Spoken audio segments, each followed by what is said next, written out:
एक थी बूढ़ी काकी। उनके पतिदेव को स्वर्ग सिधारे बहुत समय हो गया था। बेटे भी जवान होकर चल बसे थे। उनका एक भतीजा था बुद्धिराम।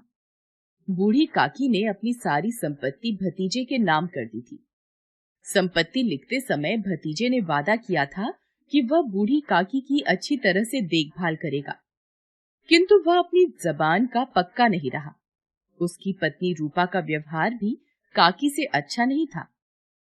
बूढ़ी काकी को वे लोग समय से भोजन भी नहीं देते थे। कहा है कि बुढ़ापे में आदमी का बचपन लौट आता है।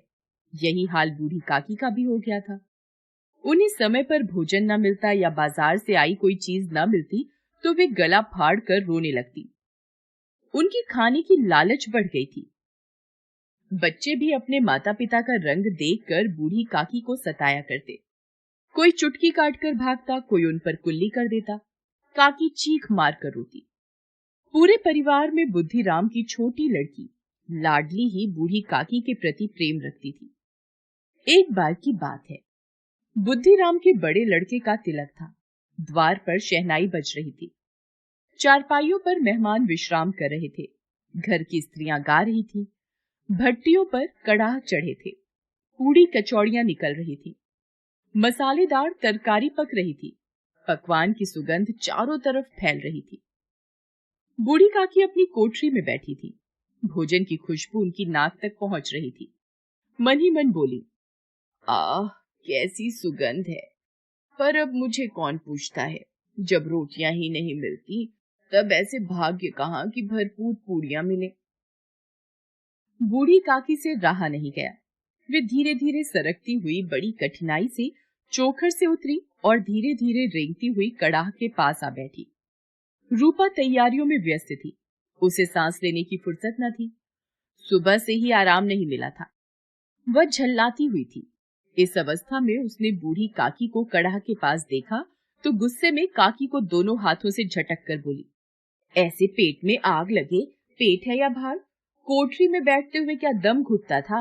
अभी मेहमानों ने नहीं खाया, भगवान को भोग नहीं लगा, तब तक धैर्य न हो सका। आकर छाती पर सवार हो गई। भला चाहती हो तो जाकर कोठरी में बैठो। जब घर के लोग खाने लगेंगे तो तुम्हें भी मिलेगा। तुम कोई देवी नहीं हो कि तुम्हारी पूजा पहले ही हो जाए। बूढ़ी काकी अपनी कोठरी में लौट आई। उन्हें अपनी जल्दबाजी पर पश्चाताप हो रहा था। उन्होंने सोचा, अब जब तक बुलावा न आएगा नहीं जाऊंगी। वो मन ही मन बुलाने की प्रतीक्षा करने लगी। एक एक पल युग के समान बीत रहा था। वह धीरे धीरे गुनगुनाने लगी। कुछ देर बाद उन्हें लगा कि गुनगुनाते हुए बहुत समय बीत गया। किसी की आवाज भी सुनाई नहीं पड़ रही थी। अवश्य ही लोग खा पी कर चले गए होंगे। मुझे कोई बुलाने नहीं आया। रूपा सोचती होगी कि मैं कोई मेहमान तो हूं नहीं कि मुझे बुलाया जाए। बूढ़ी काकी चलने को तैयार हो गई। उन्हें विश्वास था कि 1 मिनट में पूड़ियां आएंगी, तरकारियां आएंगी। उन्होंने सोचा, पहले तरकारी से पूरी खाऊंगी, फिर दही और शक्कर से कचौड़ियां रायते के साथ मजेदार मालूम होगी। मैं तो मांग मांग कर खाऊंगी। मेहमान मंडली अभी बैठी थी। कोई खाकर उंगलियां चाटता था, कोई दही खाकर चटकारे मार रहा था। बूढ़ी काकी रेंगती हुई उनके बीच जा पहुंची। कई लोग चौंक कर उठ खड़े हुए, पुकारने लगे, अरे बुढ़िया कौन है? यहाँ कहाँ से आ गई? देखो किसी को छू न दे। पंडित बुद्धिराम ने थाल को जमीन पर पटक दिया, लपक कर काकी को उठाया और अंधेरी कोठरी में लाकर पटक दिया। मेहमानों ने भोजन किया, घर वालों ने भोजन किया, परंतु बूढ़ी काकी को किसी ने नहीं पूछा। सबने काकी को दंड देने का फैसला लिया। रात 11 बज गए थे। रूपा आंगन में पड़ी रही थी, पर लाडली की आंखों में नींद नहीं थी। उसने अपने हिस्से की पूड़ियां पिटारी में रख दी थी। जब उसे विश्वास हो गया कि अम्मा सो रही है तो अपनी पिटारी उठाई और बूढ़ी काकी की कोठरी की ओर चल दी। सहसा कानों में आवाज आई, काकी उठो, मैं पूड़ियां लाई हूं। काकी लाडली की बोली पहचान कर झटपट उठ बैठी। लाडली को टटोला और उसे गोद में बैठा लिया। लाडली ने पूड़ियां पिटारी से निकालकर काकी को दी। काकी ने पूछा, क्या तुम्हारी अम्मा ने दी है? नहीं, यह मेरे हिस्से की है। काकी ने 5 मिनट में पिटारी की पूड़ियां खा ली। काकी, पेट भर क्या? नहीं बेटी, जाकर अम्मा से और मांग लाओ। अम्मा सोती है, जगाऊंगी तो मारेंगी। काकी की भूख बढ़ गई थी। पिटारी की खुरचन टटोला, खुरचन गई। उनका हृदय महसूस रहा था कि पूड़ियां कैसे पाऊं। उनके संतोष का बांध टूट रहा था। उचित अनुचित का विचार जाता रहा।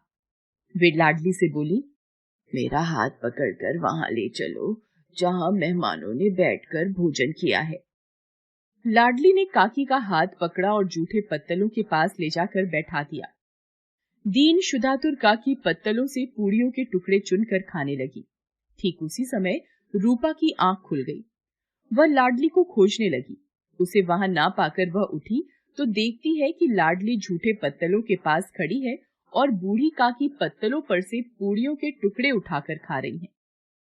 यह देखकर रूपा का हृदय सन्न रह गया। उसकी चचेरी सास झूठे पत्तल चाट रही है। ऐसा प्रतीत हुआ मानो जमीन रुक गई, आसमान चक्कर खा रहा था। उसे बहुत ग्लानि हुई। करुणा और भय से उसकी आंखें भर आईं।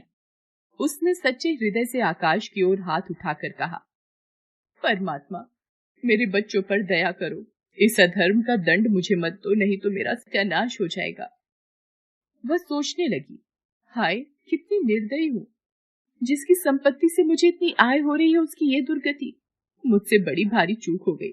इस उत्सव में भी जहाँ हजारों लोगों ने भोजन किया, वहां इन्हें भरपेट भोजन न दे सकी, केवल इसी कारण से कि वह वृद्ध असहाय है। रूपा ने दिया जलाया, भंडार का द्वार खोला और थाली में संपूर्ण सामग्री सजाई। थाली लेकर बूढ़ी काकी की ओर चली। रूपा ने दुखी स्वर में कहा, काकी उठो, भोजन कर लो। मुझसे आज बड़ी भूल हुई, उसका बुरा न मानना। परमात्मा से प्रार्थना कर दो कि वह मेरा अपराध क्षमा कर दे। भोले भाले बच्चों की भांति जो मिठाइयां पाकर मार और तिरस्कार सब भूल जाता है, बूढ़ी काकी वैसे ही सब भूल कर बैठी हुई खाना खा रही थी। उनके एक एक रोए से सदिच्छाएं निकल रही थी और रूपा बैठी इस स्वर्गीय दृश्य का आनंद लेने में निमग्न थी। हेलो दोस्तों, कैसे हैं आप सब?